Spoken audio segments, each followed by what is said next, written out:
happening? High hip hop. It's your boy Problem, man. Dominate Music Group. This thing, nigga stars in this thing. We doing it. Holla out well when you see me. Dominate gang on that.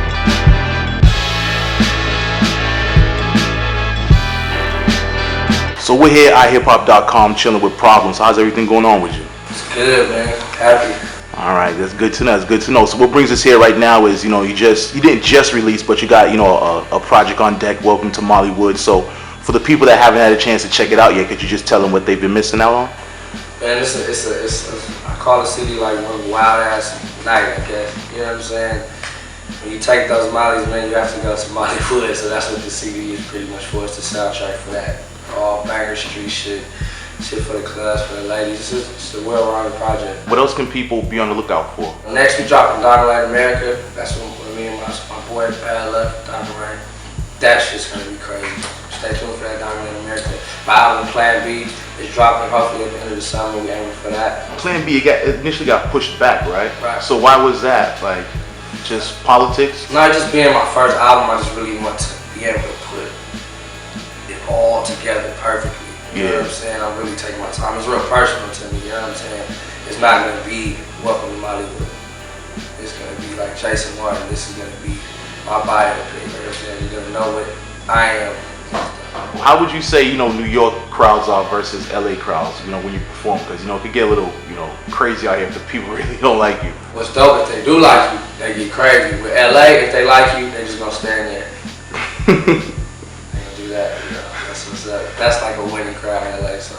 I just like the vibe out here, It's so fast paced, everybody's moving, I dig it. Alright, and with you being from Compton, it's not, a stretch to say that NWA was, one of your biggest influences coming up?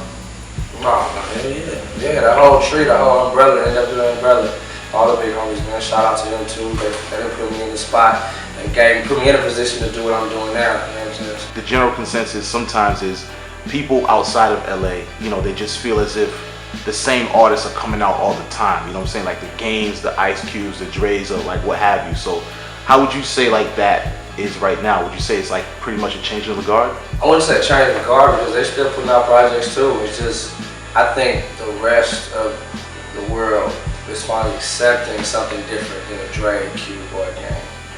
It took that to happen, because I would go out of town and people would expect me to still have a Jerry curl and wear a Dickie suit, you know what I'm saying? Like, and, I'm not knocking anybody that does that. That's just not how LA looks now. Yeah. So, and plus it's just so many different varieties of music coming out of California finally, you know what I'm saying? We don't have to all do this to be considered a West Coast artist. So. Obviously you worked with Quik and Snoop, you did joints with them, like, wrote or produced with them, so can you just get into that a little bit? That feeling is amazing, just the fact that, your heroes, people that you grew up listening to and kind of mimicking your style with, for them to call you, like, oh yeah, come over here, let's do some work.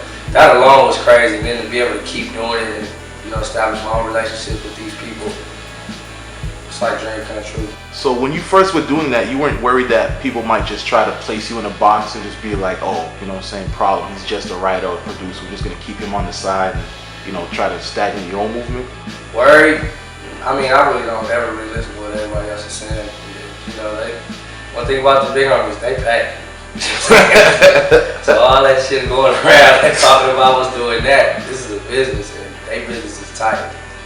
And it wouldn't be this moment right now if I didn't do that. What would you say, has been the biggest obstacle in your music career so far? The lack of knowledge earlier, you know what I'm saying? Like, I've always felt like I was ready musically, but the knowledge to do the right things instead of just working correctly.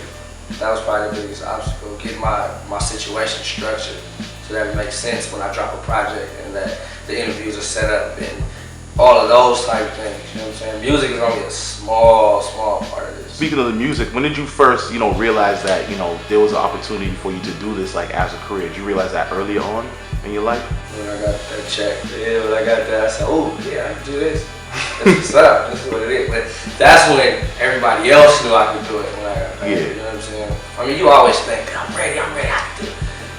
No, until they start, somebody call you up there, come pick this up at 5. I said, you ready to do it. Do you have a difficult time, like, differentiating the stuff that, you keep for yourself versus stuff that you might try to pass on to other artists? No, I mean, if I get booked to do something for somebody else, I'm going there, I'm gonna give it my all, so whatever I do there, that's for them.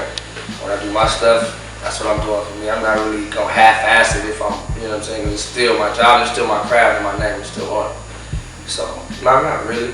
And plus, but lately, I'm not gonna say I stepped back from it.